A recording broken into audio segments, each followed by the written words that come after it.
family, welcome back to another video. So I have to record today and I have to do something to this right here. So I figured best way to do it is to do my hair and walk you through my hair journey. So I just came from the gym. If I'm sweaty, forgive. So I have two strand twists in because that's my favorite thing that I like to have in. And I'm just gonna take them out and wear my two strand twists. But I figure I'll make a video walking you through my hair journey, because when I think about it, my hair has gone through a lot of changes, and so have I. Growing up, I've always been natural. I grew up with my grandmother, and my hair was her pride and joy.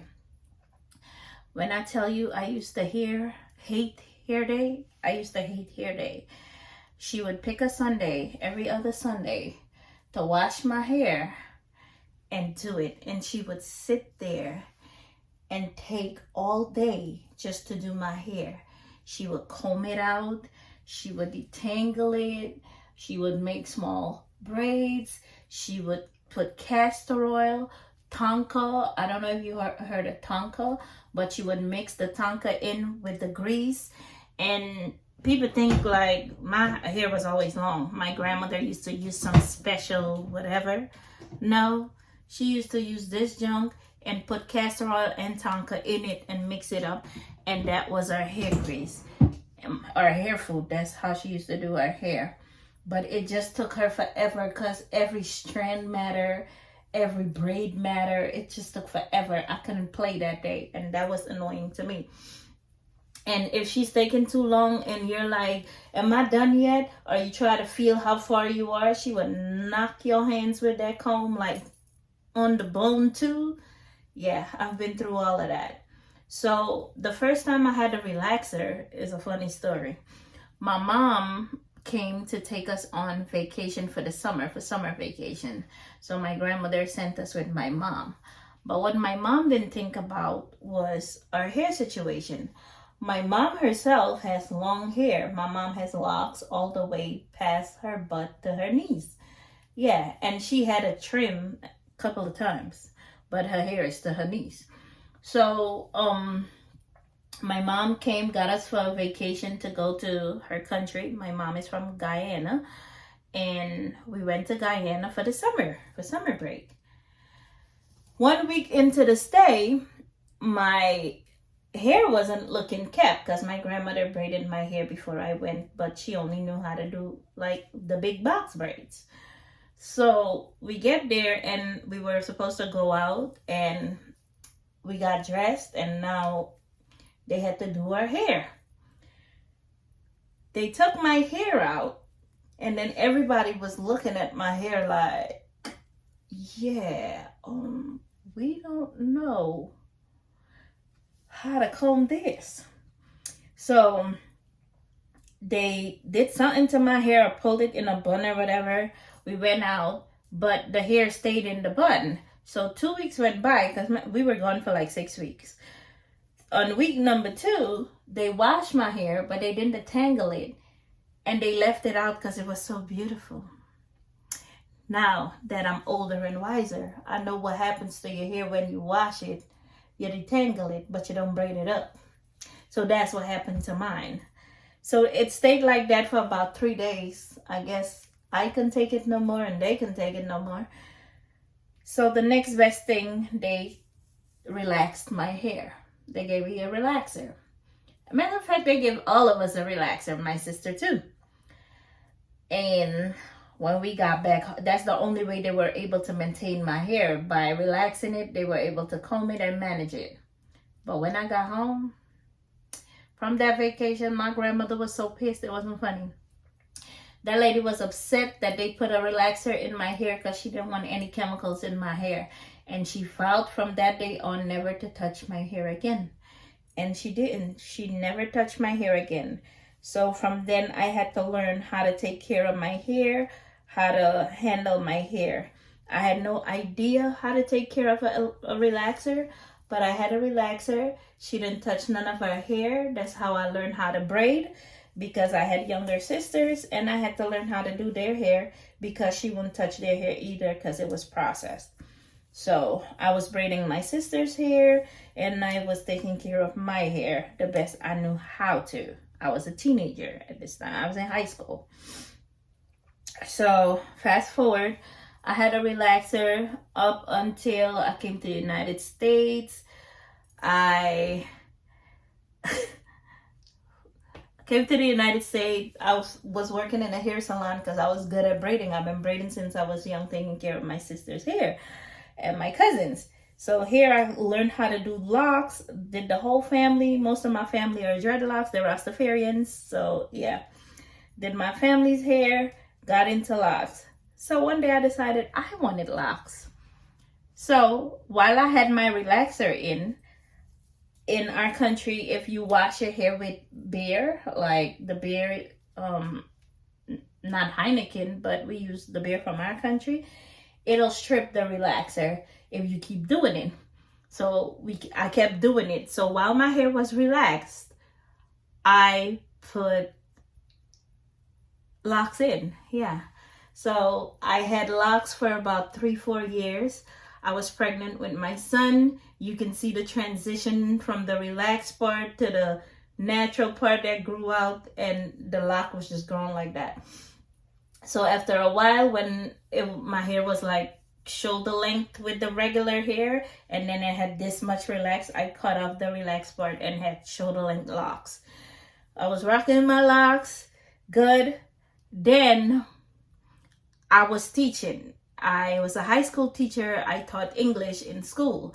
The only problem was my hair has to be kept neat because in my country at that time, locks was seen as something that weedheads had. Yeah, girl.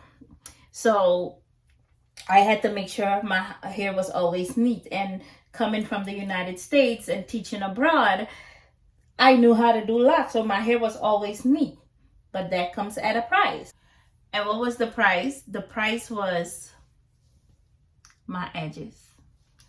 It ate my edges, and no amount of castor oil, rosemary oil, whatever oil, amla you could think of could bring it back. It brought some of it back because this was like a big U. There was nothing here, and this one had a big U too. So some of it came back, but it never fully came back.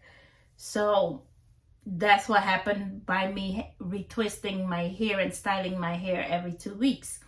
So that was that. When I saw that my edges were going and going and going and going, I decided, okay, I'm going to take out my locks. So I took out my locks while overseas. Didn't know a daggone thing about natural hair, loose natural. Then I couldn't find no one to help me do my hair. So I put a relaxer in it. So after doing the relaxer, I moved back to the United States. And while here, I fell on the natural hair journey, watching all these natural hair YouTubers. And I'm like, I want to go natural. So one morning I got up when I had my hair grow. I let my hair grow out for about 2 years. And when it was a good length, I thought it was a good length. But in reality, after you cut it and look at it and you're like, what the hell did I just do? Yeah, I had one of those come to Jesus moments. I was so obsessed with Natural 85 and all these natural gurus, natural hair gurus. And after I had a good amount of length, I cut my hair. Imagine going from waist length hair all the way down here to this. I stood in the mirror and I didn't know if I should look left or right. I started crying because at that moment I thought I made a mistake. And I kept looking at this short hair. And I tell you this right now, I'm never going back to short hair. Short hair is not for me. It is not my thing. It never will be my thing. I'm not doing it. It looked a mess. But thankfully I stuck it through. My hair grew. And then I started nursing school. I wanted to switch from teaching to nursing. While in nursing school, I realized I didn't have time for nobody but God and school. So I decided I'm gonna go back on a lock journey because it's easy. I don't have to do anything to my hair, and all I have to do is do it whenever I feel like it. But this time around, I was gonna do it differently. I was not going to twist it. I was gonna interlock it because my hair texture, interlocking works better for it. It stays longer, neater. So then I went on my braid lock journey, turned into interlock, and that's how I did my lock journey. But what started happening in the lock journey, I like neatness. The frizziness was killing me, and my edges start thinning out again. I'm like, oh hell no, I'm not going down this road again with no bald edges. And you know, this is my favorite hairstyle where I have this one side up. So that the bald edges were coming back. I saw my edges started thinning out once more. I'm like, nope, not doing it. My husband didn't like it. He was like, your hair look frizzy. When we go out, it's not a good look. You're really nicely dressed, but your hair doesn't look in place. And I agree with him. It didn't really look that neat in the beginning. And you know, and I started it 10 times. I think the 11th time I was like, let me really give this frizz a try, because the frizz was the reason why I kept taking it out. So I took my locks out, and now we're on this journey. I'm back on loose natural. I haven't had heat in my hair. I think it's been 5 years. For 5 years. So I actually don't know how long my hair is, to be honest. But I'm thinking of doing a blowout so I could see if I need to trim my ends, like a silk press. But if I stretch the front, it's right here. I love these. Don't you just love these delicious braid outs? I love my twist outs. My twist outs are the goat. Yeah, so if I pull this, it's hair. If I pull this, it's hair. And if I pull the front, it's hair. So that's how I average how long my hair is. But I just wanted to share my hair story with you guys. I have to go run some errands, but I wanted to take my twist out before I record. And yeah, this is my hair now. Freshly out of locks. I had the locks in for a year. But this is my go-to style, my twist out. Because sometimes I feel like I have locks, I don't have to touch it. And when I really, really have to touch it, then I take them out and then I rock this. All right, so I hope you enjoyed my hair story. And I'll catch you in the next video. Bye.